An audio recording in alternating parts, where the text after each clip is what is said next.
Bueno, cordial saludo. Esta grabación hace parte de la tarea 2 del curso Control Interno y Aseguramiento de la Información. Este video es presentado por Karen Tatiana Trujillo Suárez, Livia Esperanza Sierra Cuadrado, Paola Milena Trujillo Suárez, Ximena Murcia Cuellar y quien les habla, Julián David Mendoza. Entonces inicio con la presentación de mi diapositiva. Ok, en el punto que me tocó, habla sobre los aspectos legales respecto a lo que son las normas internacionales de auditoría, NIDE, y este es el anexo 4. Él nos da a conocer la misión de la Federación Internacional de Contadores que se establece en el momento de su constitución.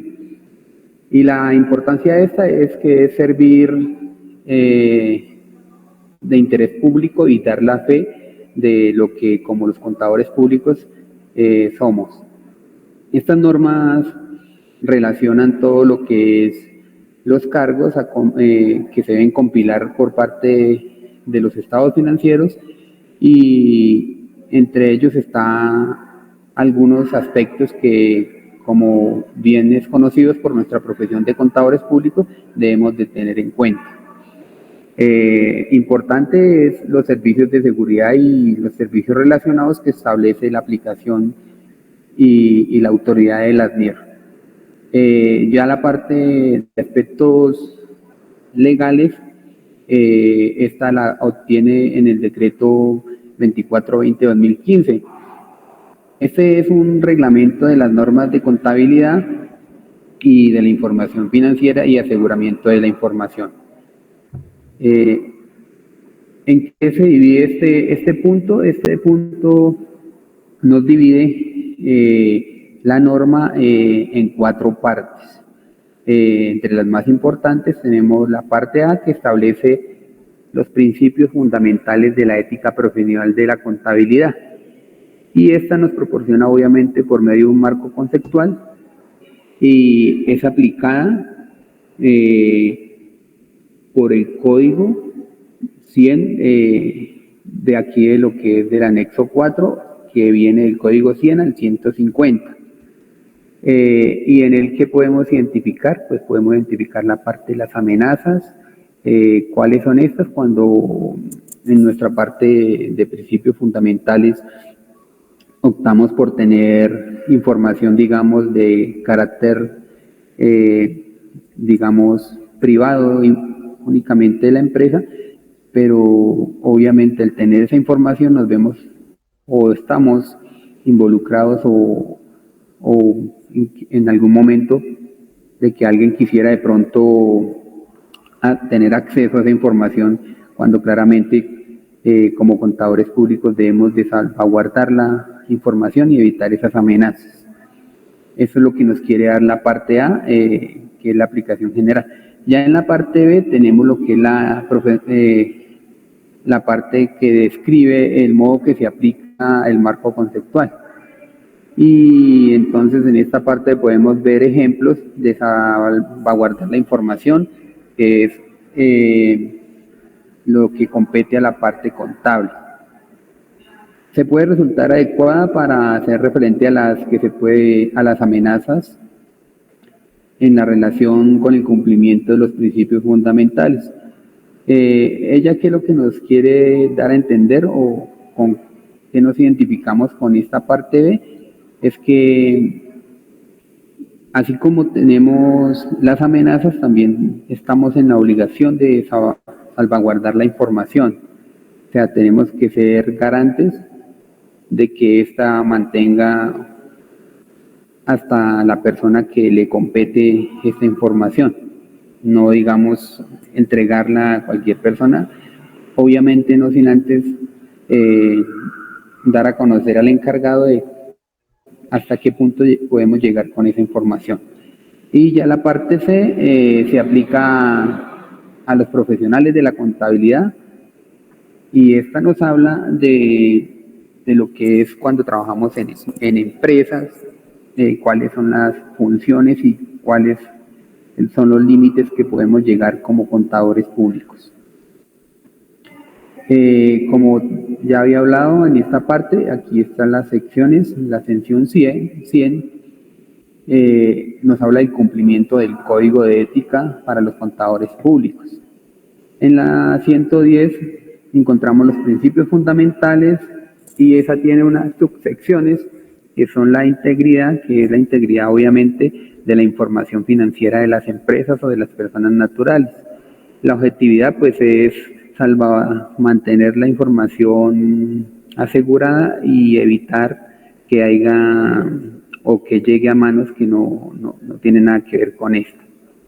Ya en la subsección 113 habla de las competencias y las diligencias profesionales. En estas nos enfoca, digamos, en todo lo que compete a llevar esa información y dar la fe pública de lo que se está dando a conocer o lo que se encuentra establecido en la contabilidad de la empresa, pues es obviamente real.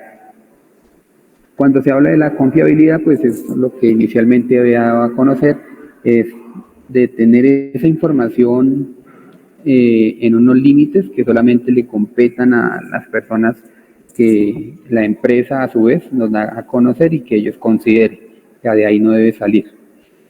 Y en los comportamientos profesionales, pues habla prácticamente de la forma de que nosotros debemos actuar frente a las amenazas y salvaguardar y proteger esta información, como lo dice la Ley 43 de 1990. Ya en la sección 120, en el marco conceptual, podemos encontrar todo lo que compete a los cargos y a todo lo que es de mantener asegurada la información. Hay una parte 2, lo que es el cumplimiento de los códigos. Estos códigos son como los códigos de ética de los contadores y obviamente son principios fundamentales. No se debe estar incurriendo en conflictos de intereses, se debe aplicar todo como el marco conceptual lo consigna en las normas constitucionales y en la ley de ética profesional de los contadores, obviamente basada en los negocios. En la sesión 222, la preparación y presentación de la información, pues obviamente es algo que nosotros los contadores debemos de tener porque lo debemos dirigir a las juntas directivas, a las asambleas o a los socios que en su momento sean los involucrados con las empresas o con las entidades a quienes nosotros vamos a trabajar. Se debe actuar claro con experiencia y también tenemos la parte 3, que son la profesión contable. Aquí nos da la introducción, los conflictos de interés, nuevamente sigue hablando. Obviamente en esta parte se debe aplicar, digamos, en la práctica pública.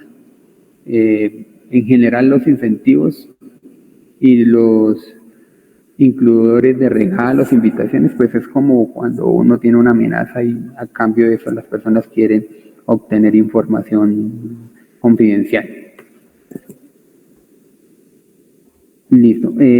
Aquí tenemos unos ejemplos de amenaza y la forma de que se debe tener en cuenta para salvaguardar la información.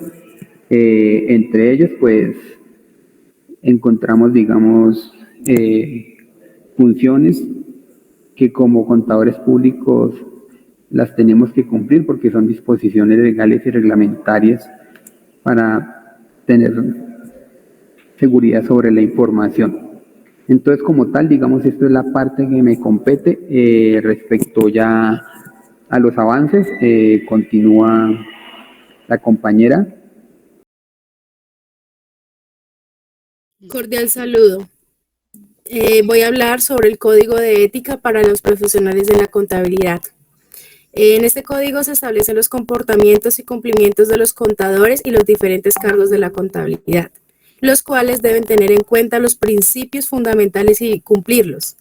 Existen 2 códigos de ética y los 2 se deben tener en cuenta para obrar. Partiendo de este código, sabemos que los contadores no van a enfrentarse a normas menos exigentes. Además, este código y el obrar de los contadores y los diferentes cargos tienen como objetivo hacer que la profesión sea transparente, eficiente, cumplida y que sobre todo ayude a todo el mundo, siempre cumpliendo con la normativa. Este código está dividido en tres partes: la parte A, la profesión contable y el interés público; la parte B, profesionales de la contabilidad en ejercicio; la parte C, profesionales de la contabilidad en la empresa. En la parte A se nos nombra los principios fundamentales, y la A y la C, los modos de aplicación, las amenazas y los ejemplos de las salvaguardas. Como anteriormente había mencionado, la parte A es de interés público, cómo satisfacer a un cliente sino acatar y cumplir las normas siempre, y lograr ser un buen representante del cliente haciendo obediencia al código. Identificar las amenazas. Okay. La parte B y la C describe el modo en que se aplica el marco conceptual en determinadas circunstancias. Ofrecemos ejemplos de salvaguardas. También describen situaciones en las que nos dispone de las salvaguardas para poder eliminarlas o evitarlas también. En las amenazas tenemos el interés propio, la autorrevisión, la abogacía, familiaridad, intimidación. Las salvaguardas instituidas por la profesión o por las disposiciones legales y reglamentarias; salvaguardas en el entorno del trabajo. Hay que tener en cuenta estas dos para poder detectarlas y poder aplicar las salvaguardas. En conclusión, este código nos ayuda a comportarnos como contadores, ayudar a que el cliente sea satisfacido con sus necesidades, pero sobre todo siempre haciendo con la normativa y cumpliéndole al país, ayudando a que las dos partes sean netamente transparentes. De acuerdo a lo anterior, estas son las bibliografías. Encargos de revisión, en los que podemos ver que es una norma internacional de encargos de revisión. Revisar los informes financieros intermedios realizada por el auditor independiente de la entidad debe interpretarse en el contexto del prefericio de las normas internacionales de control, de calidad, de auditoría, de revisión y entre otros encargos. Los principios generales de una revisión de información financiera intermedia consiste en: el auditor debe cumplir con los requisitos de ética profesional aplicables a la auditoría de los estados financieros anuales de la entidad. Estos requisitos de ética rigen la responsabilidad profesional del auditor en las siguientes áreas: independencia, integridad, objetividad, competencia y diligencia profesional. Como segundo punto, se puede ver que el auditor debe implementar procedimientos de control de calidad que sean aplicables al encargo correcto. Entre los elementos de control de calidad para el encargo concreto se incluye las responsabilidades de liderazgo sobre la calidad del trabajo, los requisitos de ética, la aceptación y continuidad de las relaciones con el cliente y del encargo específico. La tercera parte, se ve que el auditor debe planificar y ejecutar la revisión con una actitud de excepcionismo profesional relacionado que pueden darse circunstancias que suponen que la información financiera intermedia requiera un ajuste material para que esté preparado en todos los aspectos materiales de conformidad con el marco de información financiera aplicable. Una actitud de escepticismo profesional significa que el auditor hace una evaluación crítica con una mentalidad inquisitiva. Como objetivos de un encargo de revisión de información financiera intermedia, se puede evidenciar como primero que es pertinente el auditor expresar una conclusión acerca de si, basándose en una revisión, ha llegado a su conocimiento alguna cuestión que les lleve a pensar que la información financiera intermedia no esté preparada en todos los aspectos materiales de conformidad con el marco de información financiera aplicable. El auditor hace indagaciones y aplica procesos analíticos, así como otros procesos de revisión, con el objetivo de reducir a nivel moderado el riesgo de expresar una conclusión inadecuada con el informe financiero. Asimismo, se puede ver la diferencia significativa del de una auditoría realizada de conformidad con las normas internacionales de auditoría. Una revisión de información financiera intermedia no proporciona una base para expresar una opinión sobre si la información financiera expresa la imagen fiable o se presenta fielmente. De tercero, se puede ver una revisión, a diferencia de una auditoría, no está diseñada para obtener seguridad razonable de que la información financiera intermedia esté libre de incorrupción material. Una revisión consiste en hacer indagaciones principalmente ante las personas responsables de los asuntos financieros y contables, así como la aplicación de procedimientos analíticos y otros procedimientos de revisión. Los procedimientos para una revisión de información financiera intermedia son conocimientos que debe tener la persona sobre la entidad y su entorno. El auditor debe tener un conocimiento de la entidad y de su entorno, incluyendo su sistema de control interno, en lo que se refiere a la preparación de información financiera, tanto anual como intermedia.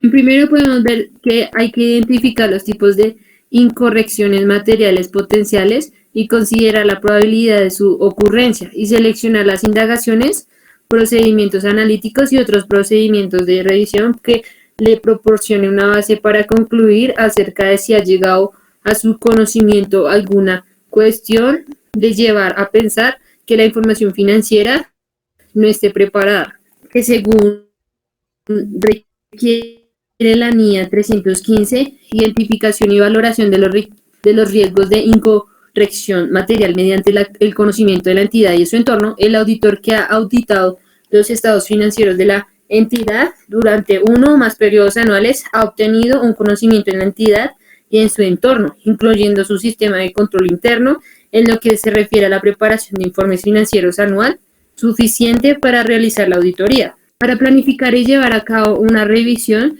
de información financiera intermedia, el auditor recientemente nombrado, que no haya realizado una u otra auditoría con los estados financieros anuales de conformidad con las normas internacionales de auditoría, debe obtener un conocimiento de la entidad y de su entorno, incluido su sistema de control interno, en lo que se refiere a la preparación de información financiera, tanto intermedia como anual.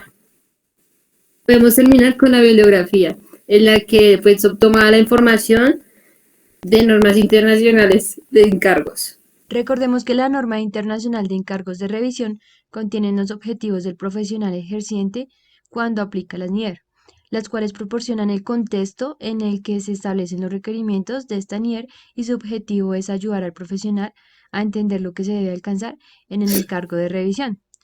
En este momento vamos a hablar del encargo de aseguramiento, el encargo que proporciona un grado de seguridad, encargo de aseguramiento.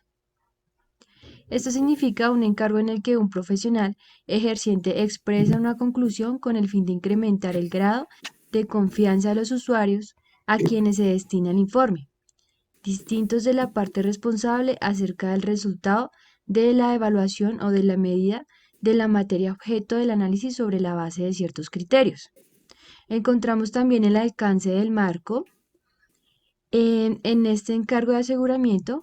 Bueno, en este marco de aseguramiento puede ser parte de un encargo más amplio, por ejemplo, cuando un encargo de consultoría de adquisición de una empresa incluye el requerimiento de expresar un grado de seguridad sobre información financiera histórica o prospectiva en dichas circunstancias. Este marco es aplicable a la parte del encargo relativa del aseguramiento. El marco internacional del encargo de aseguramiento.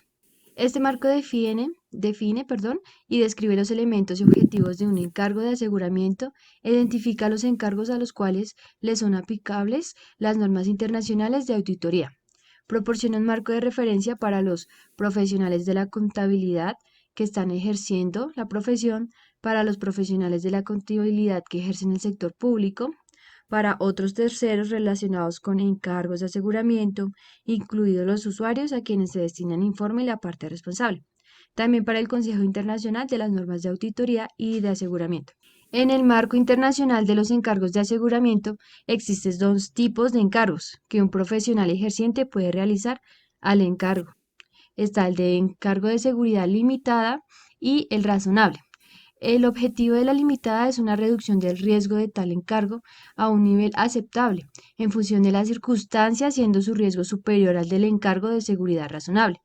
En el de razonable, el objetivo es una reducción del riesgo de tal encargo a un nivel aceptablemente bajo en función de las circunstancias, como base para la expresión por el profesional ejerciente de una conclusión de forma positiva.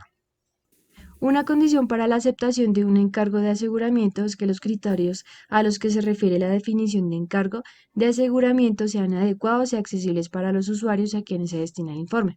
Los profesionales ejercientes que realizan encargos de aseguramiento se rigen por el Código de Ética para Profesionales y por las normas internacionales sobre el control de la calidad. También encontramos la aceptación del encargo. El profesional ejerciente acepta un encargo de aseguramiento únicamente cuando el conocimiento preliminar de las circunstancias del encargo le indican que, primero, los requerimientos de ética aplicables, tales como la independencia y la competencia profesional, se cumplirán. También si contiene las siguientes características: que la materia objeto de análisis sea adecuada, que el profesional ejerciente tenga acceso a la evidencia suficiente y adecuada para servir de base para su conclusión, y que el profesional ejerciente esté satisfecho de que el encargo tiene un propósito racional. Los elementos de un encargo de aseguramiento son una relación entre tres partes en las que intervienen un profesional ejerciente, una parte razonable y unos usuarios a quienes se destina el informe. Una materia objeto de análisis adecuada, criterios adecuados, un informe de aseguramiento por escrito y evidencia suficiente y adecuada. El informe de aseguramiento. El profesional ejerciente emite un informe escrito que contenga una conclusión, transmitiendo el grado de seguridad que se obtiene acerca de la información sobre la materia objeto del análisis. Adicionalmente, el profesional ejerciente tiene en cuenta otras responsabilidades de información, incluida la comunicación con los responsables del gobierno de la entidad cuando sea adecuada. Aquí están las referencias de lo anterior descrito. Norma sobre control de calidad. Esta norma internacional de control de calidad trata de las responsabilidades que tiene la firma de auditoría en relación con su sistema de control de calidad, de las auditorías y revisiones de estados financieros, así como de otros encargos que proporcionan un grado de seguridad y servicios relacionados. Esta NIC debe interpretarse conjuntamente con los requerimientos de ética aplicables. Aplicabilidad de esta NIC. Esta NIC se aplica a todas las firmas de profesionales de la contabilidad con respecto a las auditorías y revisiones de estados financieros, así como a otros encargos que proporcionan un grado de seguridad y servicios relacionados. La naturaleza y extensión de las políticas y de los procedimientos desarrollados por cada firma de auditoría para cumplir esta NIC dependerán de diversos factores, tales como la dimensión de la firma de auditoría y sus características de funcionamiento, así como de su pertenencia o no a una red. Esta NIC contiene tanto el objetivo que persigue la firma de auditoría al aplicarla, como los requerimientos diseñados con la finalidad de permitir a la firma de auditoría cumplir dicho objetivo. Objetivo. El objetivo de la firma de auditoría es el establecimiento y el mantenimiento de un sistema de control de calidad que le proporcione una seguridad razonable de que la firma de auditoría y su personal cumplan las normas profesionales y los requerimientos legales y reglamentarios aplicables, y los informes emitidos por la firma de auditoría o por los socios de los encargos son adecuados en función de las circunstancias. Algunas definiciones. Fecha del informe. La fecha elegida por el profesional ejerciente para fechar el informe. Documentación del encargo. El registro del trabajo realizado, de los resultados obtenidos y de las conclusiones alcanzadas por el profesional ejerciente. A veces se emplea el término papeles de trabajo. Socio del encargo. El socio u otra persona de la firma de auditoría que es responsable del encargo y su realización, así como del informe que se emiten en nombre de la firma de auditoría y que, cuando se requiera, tiene la autorización apropiada otorgada por un organismo profesional, regulador o legal. Revisión de control de calidad del encargo. Proceso diseñado para evaluar de forma adjetiva en la fecha del informe o con anterioridad a ella los juicios significativos realizados por el equipo del encargo y las conclusiones alcanzadas a efecto de la formulación del informe. El proceso de revisión de control de calidad del encargo es aplicable a las auditorías de estos estados financieros de entidades cotizadas y en su caso a aquellos otros encargos de auditoría para los que la firma de auditoría haya determinado que se requiere la revisión de control de calidad del encargo. Revisor de control de calidad del encargo. Un socio, otra persona de la firma de auditoría, una persona externa debidamente calificada o un equipo formado por estas personas, ninguna de las cuales forma parte del equipo del encargo con experiencia de auditoría suficiente y adecuadas para evaluar objetivamente los juicios significativos que el equipo del encargo ha realizado y las conclusiones alcanzadas a efectos de la formulación del informe. Equipo del encargo. Todos los socios y empleados que realicen el encargo, así como cualquier persona contratada para la firma auditoría o por una firma de la red que realicen procedimientos en relación con el encargo. Se excluyen los expertos externos contratados por la firma de auditoría o por una firma de la red. Firma de auditoría. Un profesional ejerciente individual, una sociedad, cualquiera que sea su forma jurídica o cualquier otra entidad de profesionales de la contabilidad. Inspección. En el contexto de los encargos finalizados, se refiere a los procedimientos diseñados para proporcionar evidencia del cumplimiento de las políticas y de los procedimientos de control de calidad de la firma de auditoría por parte de los equipos del encargo. Requerimientos. Aplicación y cumplimiento de los requerimientos aplicables. El personal de la firma de auditoría que sea responsable del establecimiento y del mantenimiento del sistema de control de calidad de aquella tendrá conocimiento del texto íntegro de esta NIC, incluida la guía de aplicación y otras anotaciones explicativas con el fin de comprender su objetivo y de aplicar su requerimiento adecuadamente. La firma de auditoría cumplirá cada uno de los requerimientos de esta NIC, salvo que teniendo en cuenta las circunstancias de la firma de auditoría, el requerimiento no sea aplicable a los servicios prestados relativos a auditorías y revisiones de estados financieros, ni a otros encargos que proporcionen un grado de seguridad y servicios relacionados. Los requerimientos están diseñados con el fin de permitir a la firma de auditoría alcanzar el objetivo establecido en esta NIC. Se espera, por lo tanto, que una adecuada aplicación de los requerimientos proporcione una base suficiente para alcanzar su objetivo. Elementos de un sistema de control de calidad. La firma de auditoría establecerá y mantendrá un sistema de control de calidad que comprenda políticas y procedimientos que contemplan cada uno de los siguientes elementos.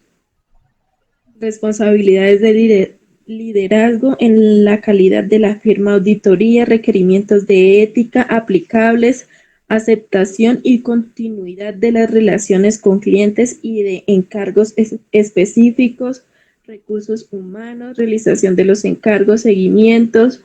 La firma de auditoría documentará sus políticas y procedimientos y los comunicará a su personal. Requisitos éticos relevantes. En primer lugar tenemos la independencia, en segundo conflicto de interés y confidencialidad. Elementos del sistema del control de calidad. Monitoreo, liderazgo y responsabilidad por la calidad en la firma, requisitos éticos relevantes, aceptación y continuación de la relación con los clientes, recursos humanos, ejecución de los trabajos. Muchas gracias.